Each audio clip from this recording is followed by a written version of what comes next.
Itulah yang namanya hidayah. Jadi ternyata hidayah itu nggak cuma datang perkara soal akidah atau agama, tapi ternyata keputusan kita memilih pengobatan apa yang akan kita pilih itu termasuk hidayah juga. Kalau saja saya mungkin ya, kalau saya dari tahun 2017 sudah mempelajari totok punggung, mungkin jadinya saya udah bisa say hello sama Dokter Indra.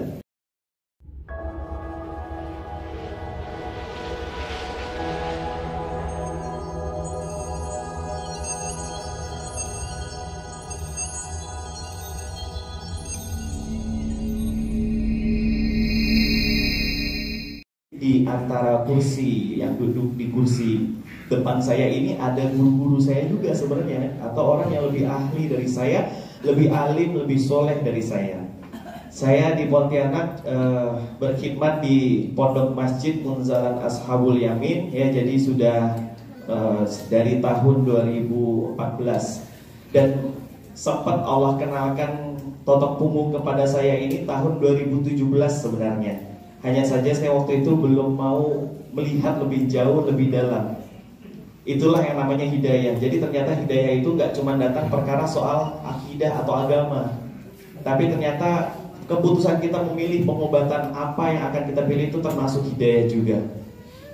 Kalau saja saya mungkin ya, kalau saya dari tahun 2017 sudah mempelajari totok punggung, mungkin jadinya saya udah bisa say hello sama Dokter Indra zaman, Masya Allah.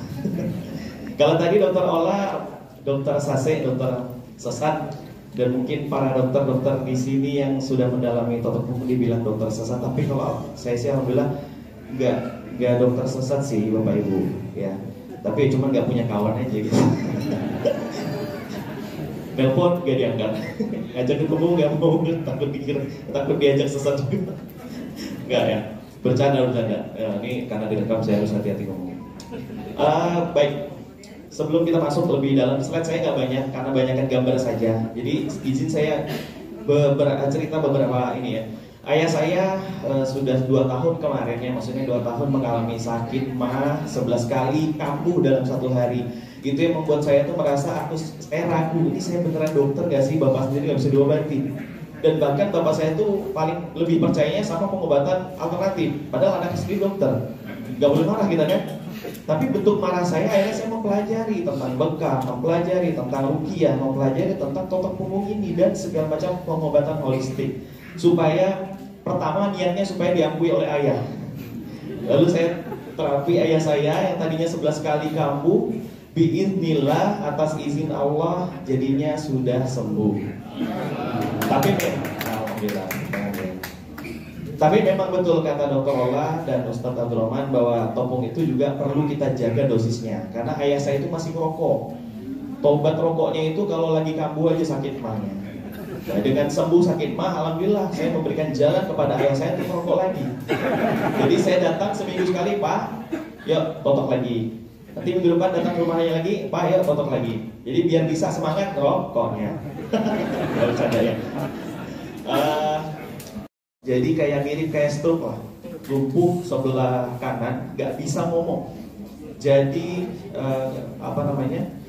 afasia global, dia nggak bisa ngomong dan nggak ngerti orang, nggak bisa balas orang ngomong apa gitu. Saya totok sekitar 5 kali saya totok.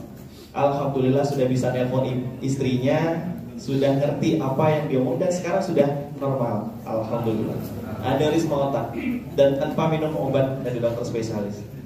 Nah kemudian ada lagi pasien saya, seorang pasien ini batu empedu dirawat di rumah sakit selama 4 hari dan sudah harus dioperasi. Datang ke klinik saya di Munzalan sana, saya totok 2 kali. Alhamdulillah hari atau pekan depannya si pasien tersebut sudah bisa touring karena dia memang anak motor. Jadi batu empedunya ukurannya 2,1 cm, sudah dianjurkan oleh dokter untuk operasi. Kemudian kita totokin, alhamdulillah totok ketiga dia sudah bisa touring, sudah bisa keluar kota lagi dari Pontianak ke Palangkaraya naik motor. وَإِذَا مَرِضْتُ فَهُوَ يَشْفِينِ وَإِذَا مَرِضْتُ فَهُوَ يَشْفِينِ وإذا مرضت فهو يشفين